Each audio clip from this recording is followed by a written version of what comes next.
자, 예를 들어서 이제 여기에 전국의 주요 도시들과 그 도시들 간의 이제 거리가 얼마나 떨어져 있는가 하는 것을 이제 표시하고 있는 이런 가중치 그래프가 있다고 생각하겠습니다.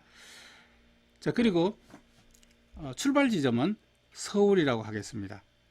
그러면 이제 서울은 최단 경로가 제로로 이렇게 확정이 되겠죠. 출발 지점은 이제 서울이라고 하겠습니다. 자, 최단 경로가 확정된 노드들의 집합을 우리 그 책에 보니까 T라고 이렇게 했네요. 자, 그래서 어쨌거나 서울은 출발 지점이니까 최단 경로가 이제 확정된 상태입니다. 자, 그 다음에 어떻게 하느냐면 이 출발 지점 이외에 나머지 노드들의 D 값을 다 무한대로 바꾼다 이렇게 했죠. 자, 그 다음 슬라이드 보겠습니다. 자, 여기 보시게 되면 D 값을 다 무한대로 초기화 했습니다.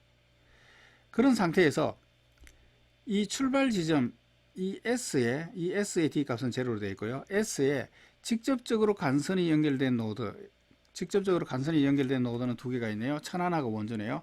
이것의 D 값을 이 간선의 값으로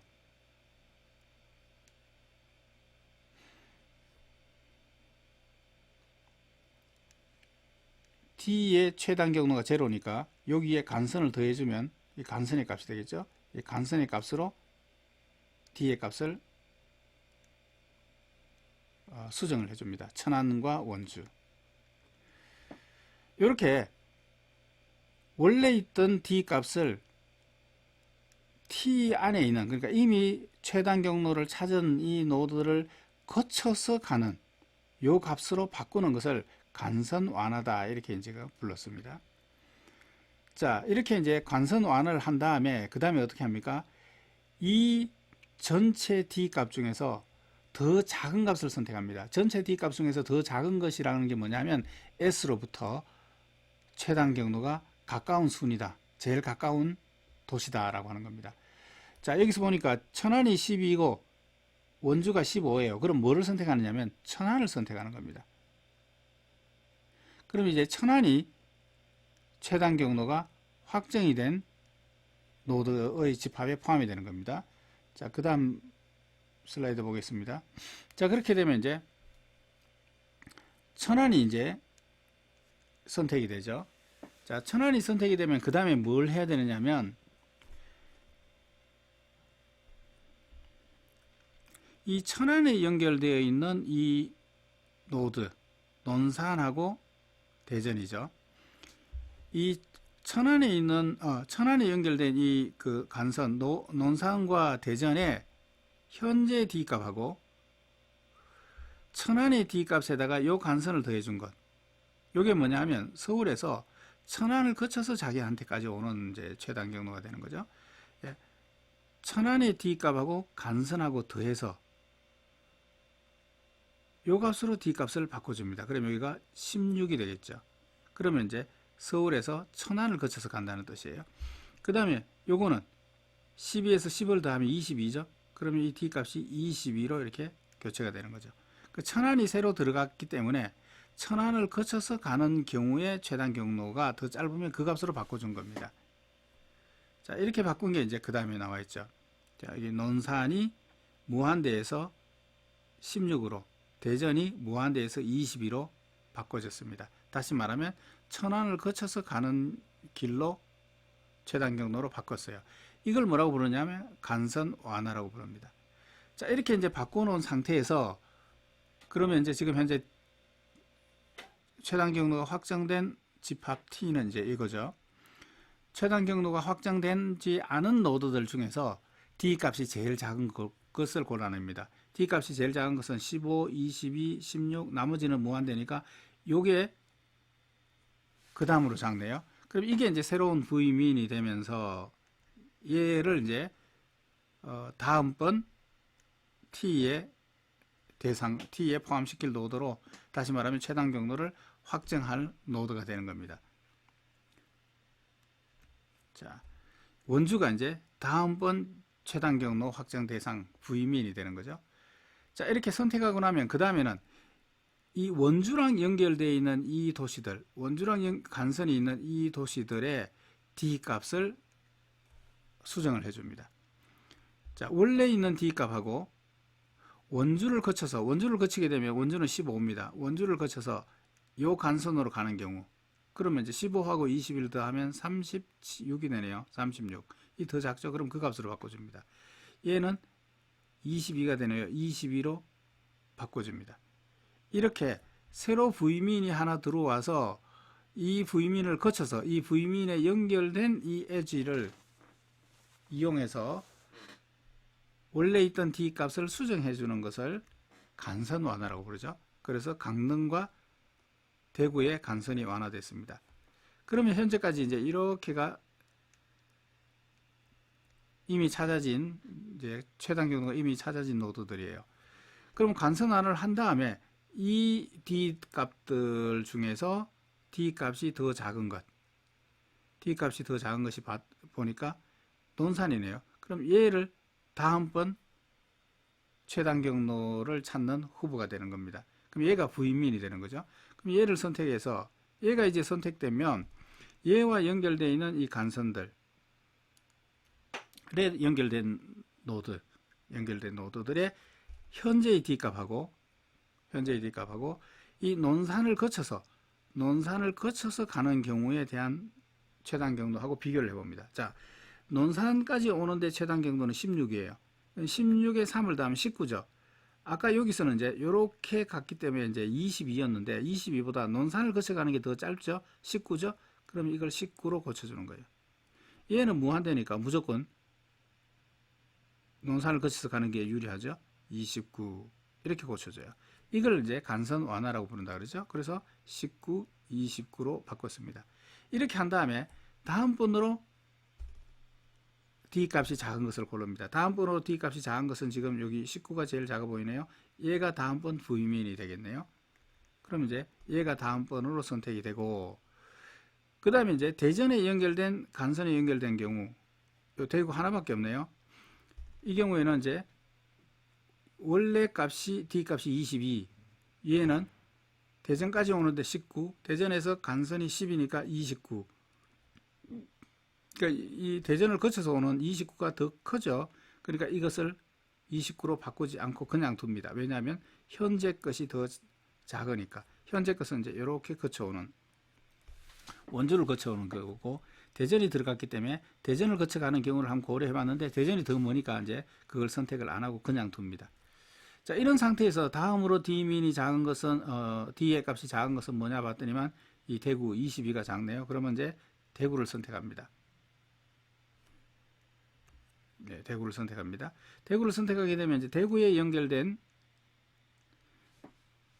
포항과 부산에 22에다가 19를 더하면 41이 되네요. 이 41하고 현재 포항의 D가 무한대니까 41로 바꿔주고, 요 경우에는 31이 되네요. 31이 더 작으니까 31로 바꿔줍니다. 이것을 간선 완화라고 부르죠. 그래서 간선 완화를 했습니다. 자, 이런 상태에서 아직 포함이 안 된, 아직 최단 경로가 확정이 안 된 요 노드들 중에서 D 값이 제일 작은 게 광주가 작네요. 그럼 광주를 선택을 해서 광주에 연결된 이 부산의 15하고 29하고 더하면 44가 되네요. 이 44가 현재의 D 값보다 더 크니까 이걸 선택하지 않습니다. 다시 말하면 광주를 거쳐가는 길을 선택하지 않고 기존에 있는 이 대구를 거쳐서 가는 걸 이제 그냥 두는 거죠. 자, 이 상태에서 이제 그 다음으로 작은 값 31, 41, 36 중에서 31이 더 작네요. 그럼 부산을 다음번 후보로 선택합니다.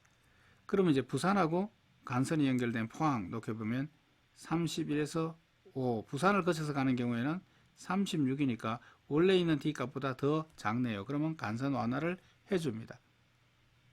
그럼 이제 36하고 똑같으니까 둘 중에 더 작은 것 어떤 걸 골라도 됩니다만 강릉을 골랐네요.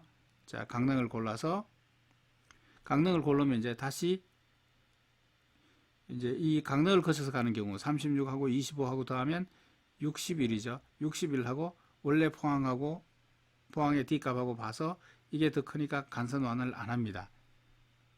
자, 안 하는 상태에서 그 다음으로 D값이 작은 것은 포항이죠. 이걸 선택합니다. 그러면 이제 N개가 다 선택이 됐죠. 이 포항에서 이제 아직 선택 안 된 연결된 건 하나도 없으니까 간선 완화를 시도할 수 있는 후보는 하나도 없고, 이렇게 해서 N개가 다 선택되면 이제 최단 경로 알고리즘의 수행을 끝냅니다.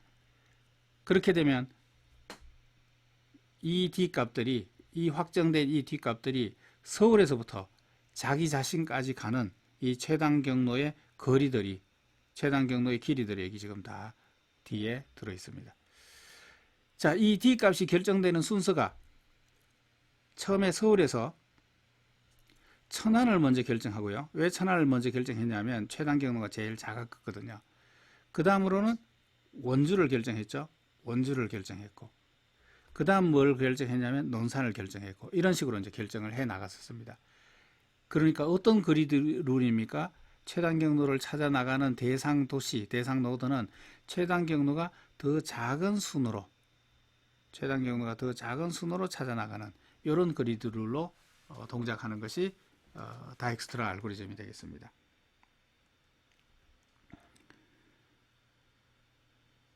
자, 이 다익스트라 알고리즘의 시간 복잡도를 한번 살펴보도록 하겠습니다.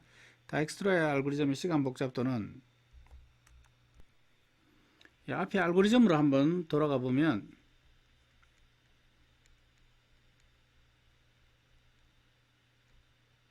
자, 여기 알고리즘 있네요. 자, 여기 알고리즘에서 첫 번째로 하는 것이 배열을 초기화한다라고 했습니다. 이 배열 초기화할 때 모든 노드들의 D 값을 다 바꿔줘야 되는 거죠. 노드 개수가 몇 개예요? N개잖아요. 그러니까 N개 노드들에 대해서 값을 초기화하는 이 그 비고의 N만큼의 시간이 걸리겠습니다. 자, 그 다음에 이제 이 while문이 초기에 한 출발점을 넣어놓고 나머지 모든 노드 n-1개 노드들에 대한 최단 경로를 찾아 나가야 되잖아요. 그러니까 결국 이제 요 while문이 n-1번 반복이 됩니다. 그 안에서 이제 각각 이 3과 4가 진행이 되는데, 이 3은 뭐냐 하면 아직 최단 경로가 확정되지 않은 점들 중에서 최소의 노드를 찾습니다. 아직 확정이 안 된 노드는 초기에는 n-1개가 있을 것이고요. 그 다음에는 이제 하나를 확정하게 나면 그 다음엔 n-2개, 그 다음에 n-3개 이런 식이 되겠죠. 이 중에서 이제 죄송합니다. 이 중에서 이제 최소값을 찾으려면 결국 이만큼의 비교가 필요해요. 이걸 이제 평균적으로 놓고 보면 결국 2분의 n-1 이 정도의 평균적으로 비교 시간이 필요합니다. 이 V민을 찾기 위해서. 이걸 콤플렉시티로 표현해 보면 O의 n이 되겠죠. 그 다음에 이제 그렇게 해서 V민을 찾으면 나머지 노드들로의 그 D 값을 갱신을 해줘야 돼요. 그 D 값의 갱신 대상은 이 V민을 제외한 나머지 노드들이니까 초기에는 n-2개일 테고요. 그 다음에 하나를 또 선택하게 되면 n-3개, n-4개 뭐 이런 식이 이제 쭉 될 테니까 어쨌거나 이들 값을 이제 바꿔줘야 되니까 평균적으로 놓고 보면 2분의 n-2만큼의 개수에 대해서 이 D 값을 갱신을 해줘야 되고, 이걸 콤플렉시티로 따져보면 5의 n만큼 되겠죠. 자, 이 2번부터 이 while문의 반복이 n-1번 반복되는데 그 각각에 대해서 5의 n만큼의 시간이 걸린단 말이죠. 그러니까 결과적으로 요 2번부터의 시간 복잡도는 n-1 곱하기